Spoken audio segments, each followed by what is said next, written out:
სახელმწიფო ცერემონიების სასახლეში 2025 წლის საპატიო თბილისელები დაჯილდოვდნენ.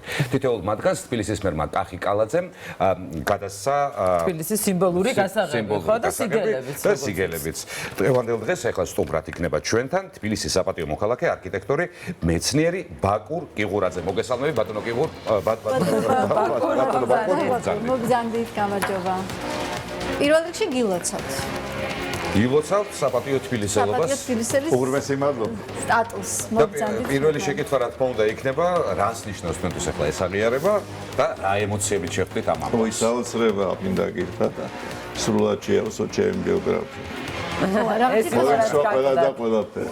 რა იყო პირველი ემოცია, როდესაც გაიგეთ, რომ აი ახალი ტიტული გექნებოდათ? ჯერ არ ველოდი. მე იყო საოცარი შეგრძნება ისეთი სხვანაირი. ეს შეგრძნება ამ წუთად დღემდე მჩება და მოდის აი სამკერდე ნიშანიც. ულამაზესი შესანიშნავი. მე მინდა გითხოთ როგორ გონიათ რა დამსახურებისთვის მიიღეთ ასეთი აღიარება? ой, ვერ გეტყვით, ამას ვერ გეტყვით ნამდვილად, იმიტომ რომ მთელი ჩემი ცხოვრება ეს არის თბილისი და თბილისში შრომა, სწავლა, ბრძოლა, შემოქმედება, ყველაფერი თბილისთან არის დაკავშირებული, მაგრამ აი კონკრეტულად რატომ ჩათვალეს, რომ გინდა თუ არა მე უნდა ვიყო. ალბათ არის კიდევ რაღაცა სხვა აქცენტები, იმიტომ რომ პროფესიონალიზმი ერთია, როცა თელ საქმეს აკეთებ ადამიანი, მაგრამ ეს საპატიო თბილისელობა კიდე რაღაცა სხვა აქცენტები იკრიბება, ეს უკვე პიროვნული თვისებებით შეიძლება იყოს, თქვენი ურთიერთობა ქალაქთან, აი კომპლექსურად ალბათ არა? იცით მე ვფიქრობ, რომ ღირებულებათა სისტემა, რომელიც თბილისელს ქართლს გააჩნია და მისი იერარქია გამოარჩევს მას რაიმე სხვა ქალაქის მოქალაქესაგან. ხო და მე ვფიქრობ, რომ სხვა გვარები ვართ ცოტა თბილისელები და სხვა სტიმულები გვაქვს და სხვა პრიორიტეტები გვაქვს. აი როგორები ვართ თბილისელები, მოდი ეს ვთქვათ, აი თქვენი აზრით.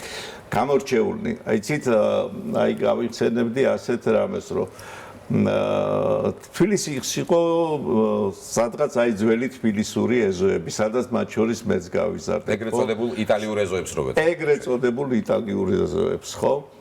და ამ ეზოებში, ესე იგი, ერთიანი იყო წყალი, ღვინო, პური, მარილი, ხინი და ჭირი, ყველას ჰქონდა ერთი. საზიარი. ანუ თანაზიარი იყო და ქალაქი იყო ტოლერანტული აბსოლუტურად. აქ სხვადასხვა წარმომავლობის, სხვადასხვა კონფესიის ადამიანები ერთად ცხოვრობდნენ ისე, რომ ეს იყო ჰარმონიული თანაცხოვრება, ხო? არა? და მე ვფიქრობ, ეს არ უნდა დავკაროთ. ეს არის ჩვენი ხიბლიც და ძალაც, რომელიც გამოგვარჩევს და ალბათ თქვენც გსმენიათ ხშირად, რომ თბილისელები ესეთი ტოლერანტული ძალიან ისეთი მე ცოტას მოვესწარი მაგ ასეთ ეზოებს და აი საქმეც ამაშია, რომ თქვენ ცოტას მოესწარით და ახლა კიდევ ცოტა დარჩა და მე მინდა რომ ეს იყოს ბევრი. აი რომ გინდათ და უკვე ამ ტიტულის მატარებელიც რომ ხართ, ეს თავისთავად გარკვეული პასუხისგებლობაც არის თან ძალიან დიდი. აი თქვენი ხედვა ამ შემთხვევაში როგორც მოქალაქის და როგორც არქიტექტორის რა არის? როგორ უნდა შეუნარჩუნოს თბილისს აი ის ქალაქობა რაც ქონდა და თქვენი პროფესიიდან გამომდინარე ეს კიდევ მნიშვნელოვანი თქვენი ხედვაც რო გითხრათ. იცით როგორ არის ძალიან რთული და დიდი თემა. ძალიან დიდი თემაა და ну აი მოკლედ ასე გეტყვით არის. იყო ასეთი ცნობილი მეცნიერი ნობელიანტი ილია პრიგოჟინი, რომელსაც ეკუთვნის მათ შორის ქაოსის თეორია.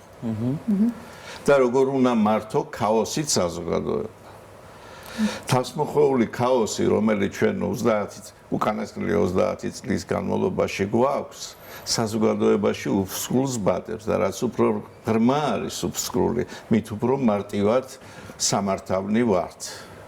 ანუ ქაოსი შეიძლება აწყობდეთ? რასაკვირველია, მათ ვისაც კავკასიაში, საქართველოში აქვს თავისი საკუთარი პოლიტიკური, გეოპოლიტიკური ინტერესები, მათთვის ამ ქაოსის მართვა და ამ ქაოსით უფსკრულის ჩაღრმავება არ წარმოადგენს დიდ სირთულეს. და ჩვენ ყოველდღიურად ჩვენ სირგლივით და ქარშემო ვაკვირდებით და ვხედავთ, როგორ ღრმავდება ეს ქაოსი. ჩვენ მედგრად ვდგავართ აი ამაშია საქმე, რომ მედგრად დგომა ძალიან საინტერესოა და ხელისუფლებას მადლობა უნდა უთხრათ იმისათვის, რომ ამას ინარჩუნოს მედგრად დგომას.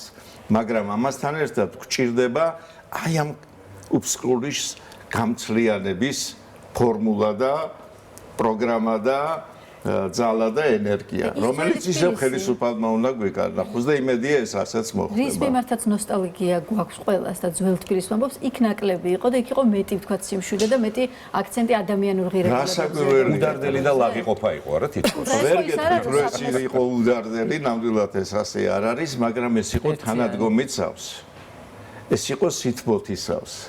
და ნუ მე ჩემი თაობის, ჩემზე უფროსი თაობის ადამიანები ცდილობენ და ამას კლავაც ინარჩუნებენ და აი ცდილობთ რომ ასე რაღაცნაირად გავიტანოთ ეს ხოლმე. იმედია მოვასწრებთ ოღონდ ძალიან ისე რომ თქვა შემჭიდროებულად თქვენი ხედვა ქალაქის არქიტექტურასთან მიმართებაში როგორ ფიქრობთ რა შეიძლება რა უნდა შეიცვალოს რომ უკეთესი გახდეს კიდევ თბილისი. იცით ამაზე ბევრია საფიქრალი, აბსოლუტურად ძალიან ბევრია საფიქრალი, მაგრამ ერთ ფრაგმენტს ამოვიღებდით. ვიფიქროთ ღამის არქიტექტურას. ღამის არქიტექტურა ეს არის განათება. ხო? ვიფიქროთ ღამის არქიტექტურაზე. ჩვენ გვაქვს თბილისი დღე, მაგრამ ჩვენ გვაქვს თბილისი ღამე 6-7-8 საათის მერე გამთენიამდე, ხო? და ჩვენ გვინდა რომ ეს ქალაქი სუნთქავდეს, არსებობდეს, მოძრაობდეს, ხო? ხინობდეს, მათ შორის ღამის საათებშიც და გვჭირდება ღამის არქიტექტურა. ისე ხო არ გამოდესოთ დღე არ შეეხედება ეს ერთი პატარა ძალიან ფრაგმენტია აი ეს ყველაფერი საერთო ხედვიდან რაც შეიძლება რომ არქიტექტურაში გაკეთდეს თუმცა მე უფრო რესტავრატორი უფრო მშენებელი უფრო არ არქიტექტურაში კი ბატონო რაღაცები მაქვს ჩემი პროექტები მაგრამ კომპლექსურად აი ასეთი სურათი საინტერესო. ძალიან დიდი მადლობა სტუმრობისთვის. კიდევ ერთხელ უნდა მოგილოცოთ მთელი გულით ეს ახალი სტატუსი, რომელიც მოიპოვეთ 20 სექტემბერს დანარჩენ 29 ადამიანთან ერთად. ძალიან საპატიო ჯილდო მიიღეთ და დარწმუნებული ვარ დამსახურებულად ასეა. დიდი მადლობა. ბატონი ბაკურ კიღურაძე იყო ჩვენი სტუმარი. გემშვიდობებით ჩვენ ვაგრძელებთ